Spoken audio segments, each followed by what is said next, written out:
सभी हमारे आज महागठबंधन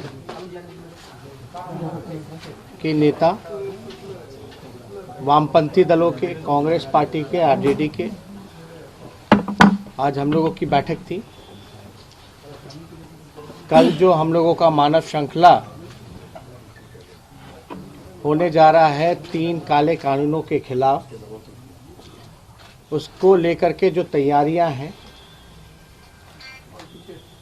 उसको लेकर के हम लोगों के बीच चर्चाएं हुई हैं और हर जिला में लगभग जो है कोऑर्डिनेशन कमेटी बना करके जो है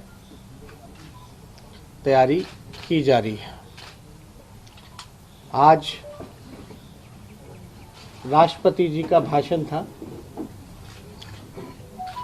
कल जो फैसला हुआ था, लगभग 16 पार्टियों ने राष्ट्रपति जी के भाषण का बहिष्कार किया और आज सुबह तक 19 पार्टियां होंगी।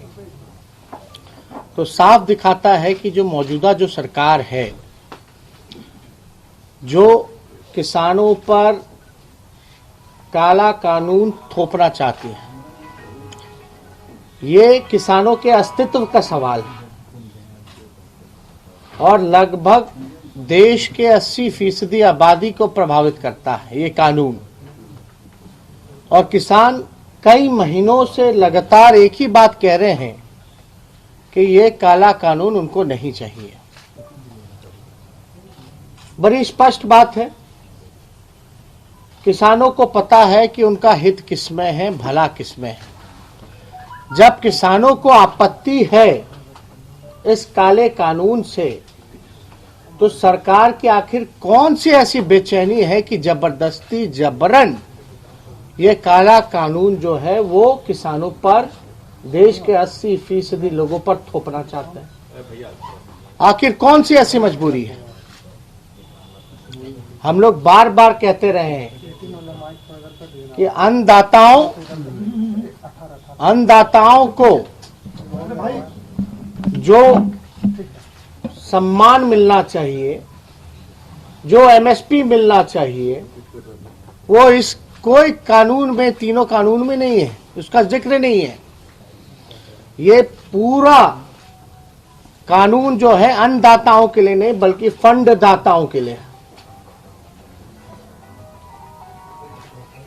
पूरे देश भर के किसानों का जमीन जो है पूंजीपतियों के हाथों में सौंपने की ये तैयारी चल रही है। हम लोग बार बार शुरू से ही एक बार हम लोगों ने कहा है कि हम महागठबंधन के लोग, Congress, CPI, CPML, CPM, RJD के लोग मजबूती के साथ किसानों के साथ, उनके संघर्ष में हम लोग साथ खड़े हैं। और इसी सिलसिले में हम लोगों ने पहले भी घोषणा किया था कि एपीएमसी कानून जो है उसको बिहार सरकार खत्म करे। जो मंडी व्यवस्था थी, जो बाजार समिति व्यवस्था थी, उसको जो है लागू किया जाए। हमने कई बार ये भी कहा है, और अगर इतिहास के पन्नों पे अगर जाकर के देखें तो जब राष्ट्रीय जनता दल की सरकार रही तो एमएसपी से भी अधिक दाम में खरीद फसलों की हुई है। नीतीश कुमार जी ने 2006 में जब ये बाजार समिति, मंडी की व्यवस्था जब खत्म की, तब से हमारा किसान जो है, किसान से मजदूर बन गया और ये कानून अगर चलता रहेगा तो मजदूर से भिखारी बन जाएगा। हम लोग महागठबंधन के सभी साथी पूछना चाहते हैं बिहार के मुख्यमंत्री नीतीश कुमार जी से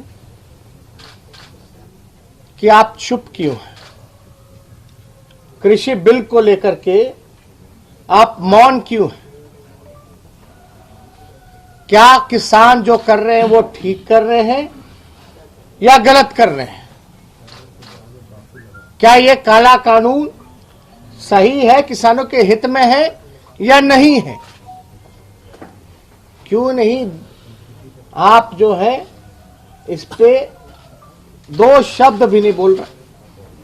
आखिर क्या मजबूरी है, क्या कारण है नीतीश कुमार जी की चुप्पी इस कानून को लेकर के?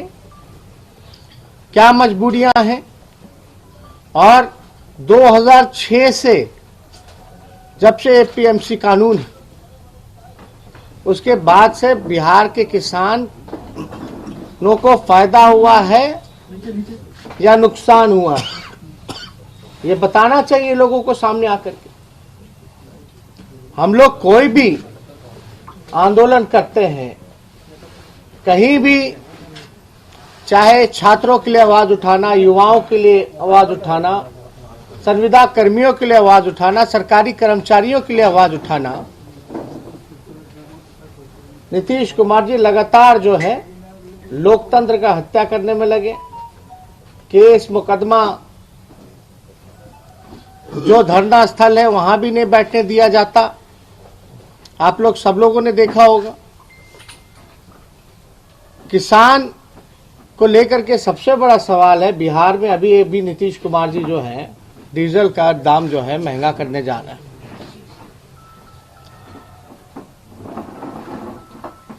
तो जब डीजल महंगा होगा तो उससे घाटा किसको होगा, नुकसान किसको होगा?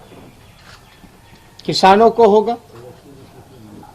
लगातार ऐसे कानून नीतीश कुमार जी जो ला रहे हैं, मान लीजिए जो मौजूदा एनडीए सरकार है, ये तो हमारे देश में नारा था, हम लोग बचपन से बड़े हुए हैं यही नारा सुनते सुनते, जय जवान जय किसान।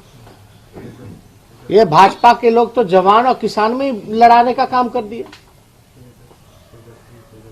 किनके लिए? फंडदाताओं के लिए। और माफ कीजिएगा, जो जवान हैं वो भी अधिकतर जो है किसान परिवार से ही आते हैं, और जवान भी सरकार को लेकर के आक्रोश में हैं। तो हम लोग तो देखिए लगातार जो है किसानों के लिए हम लोग आवाज उठा रहे हैं, लेकिन आपको एक बात समझना पड़ेगा, बिहार में किसानों की स्थिति इतनी दयनीय हो चुकी है कि बाहर पलायन करना पड़ता है, मजदूर बनना पड़ता है।